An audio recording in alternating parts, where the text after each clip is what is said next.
تسبیح حضرت زہرا سلام اللہ علیہا کا.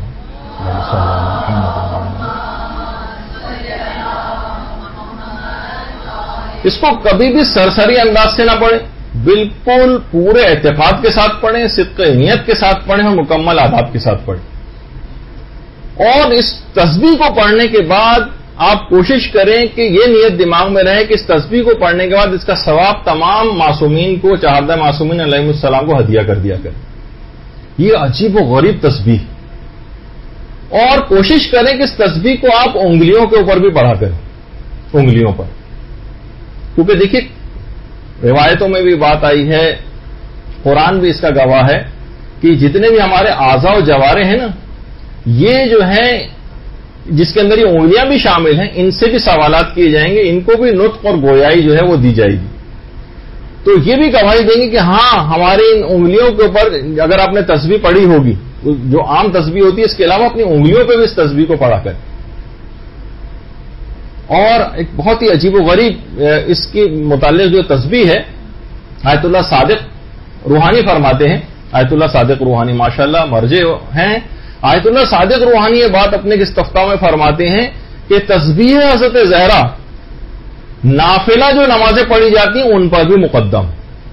کہ جو ہر نماز کے بعد نافلہ ہوتے ہیں، تسبیح حضرت زہرا اس پر بھی مقدم ہے. یہاں تک کہ آپ حیران ہوں گے کہ آیت اللہ صادق روحانی نے بات بیان فرمائی کہ تسبیح حضرت زہرا درود پر بھی مقدم ہے. درود بھیجیے نا محمد علیہ.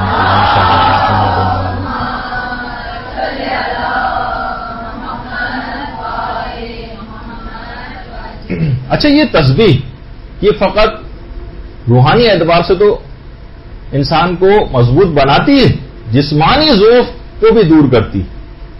آپ کو یاد ہوگا کہ اس کا جو شان نزول ہے اس تسبیح کو ملنے کا، کہ پیغمبر نے کب یہ حضرت زہرا کو گفٹ کی تھی، جب گھر کے کاموں کے لیے خادمہ کی فرمائش کی تھی. پھر پیغمبر نے یہ تسبیح ہدیہ کی تھی. تو اس کے بعد حضرت زہرا سلام اللہ علیہ نے یہی بات کہی، میں اللہ اس کے رسول سے راضی ہو گئی. ورنہ دیکھا جائے تو ایک عام عورت کے لیے پیغام ہے کہ اس کو یہ بات بتائی جائے کہ مثلا آپ کہ گھر میں کام کے لیے مجھے خادمہ کی ضرورت ہے، تسبیح بتائی جائے تو کہے گی بھائی میں نے خادمہ کو کہا، یہ تو مجھے بھی پتا ہے کہ بہت ساری دعائیں جو پڑھی جاتی. نہیں، ان کو بھی پتا تھا کہ اس سے جسمانی ذوق جو تھا وہ بھی دور ہو جائے گا، اور ہمیشہ کے لیے ان کی برکت سے تمام صاحبان ایمان کو اس عظیم تسبیح جو ہے وہ حاصل ہو گئی. اور کتنی مقدس خواتین ایسی گزری ہیں تاریخ اسلام میں کہ جتنے بھی کام گھروں میں کرتی تھیں وہ اس تسبیح کو انجام دیتے ہوئے، تسبیح حضرت زہرا کو انجام دیتے ہوئے اور باوضو ہو کر گھریلو کام انجام دیتی تھیں. کھانا بھی اگر پکاتی تھیں تو تسبیح حضرت زہرا پڑھا کرتی تھیں. رابعہ شامیہ اور اس کے علاوہ سید مرتضیٰ اور سید رضی کی جو والدہ گرامی تھیں، ہر کام سے پہلے جو ہے وہ تسبیح پڑھا کرتی تھیں.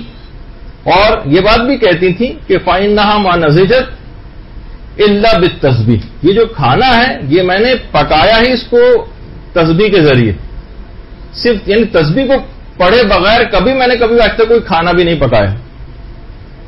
اور دیکھیے یہی پرانی آیات ہے. آپ گھر میں قرآن کو، جس سے پہلے بھی اکثر دفعہ یہ بات کہی جا چکی ہے کہ تلاوت قرآن کرتے ہوئے آپ گھروں کے جو ہے وہ کام کیا کریں. نفیسہ خاتون جن کا کتنی مرتبہ اس سے پہلے بھی جو تذکرہ آ چکا ہے کہ نفیسہ خاتون وہ ہے کہ اکثر جگہوں کے پر ہمیشہ انہوں نے جتنی دفعہ قرآن ختم کیا ہے کا مختلف جگہوں پہ کہیں 190 بار لکھا ہوا ہے، کہیں 1900 دفعہ اپنی قبر میں بیٹھ کر قرآن ختم کیا. یہ مصر میں نفیسہ خاتون کی جو ہے وہ قبر مبارک ہے. اور خود اس رمضان کے اندر بھی آپ کو پتا ہے کہ جب مثلا آپ سحری بنا رہی ہیں، افطاری بنا رہی ہیں، اس دوران بھی آپ تلاوت قرآن جتنی سورہ یاد ہیں وہ آپ کر سکتی ہیں. کیونکہ آپ نے خود ہی وفاتی کے اندر پڑھ لیا ہوگا کہ بہت سارے ہمارے ائمہ ایسے تھے کہ جو اس مہینے کے اندر 40 مرتبہ ختم قرآن کیا کرتے تھے. 40 دفعہ صرف ایک مہینے میں. اور بہت سے ائمہ تو 40 سے بھی زیادہ کا عدد جو ہے پورا کرتے تھے ختم قرآن کا. تو یہ بہت ویسا مہینہ ہے.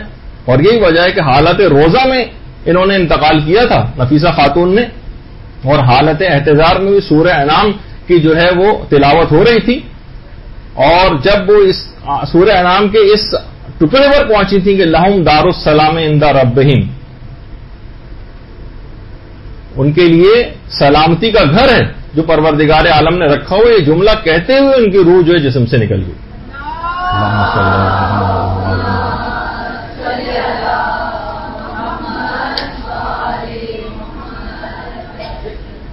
تو آپ دیکھیں کہ یہ جو تسبیح جس کا بار بار ابھی تذکرہ ہوا ہے یہ کتنی اثر پذیری اس تسبیح کے اندر ہے. اور باقاعدہ بحر الانوار کی جو 43ویں جلد ہے اس کے اندر ایک روایت بھی ہے کہ اس تسبیح میں کہ آخر اتنا اثر پیدا کیسے ہوا حضرت زہرا کے نام سے جو منسوب ہو گئے. اس وجہ اس کی ہے کہ حضرت زہرا سلام اللہ علیہا نے خود امیر المومنین علیہ الصلوۃ والسلام سے بات فرمائی تھی کہ ابو الحسن درود بھیجیے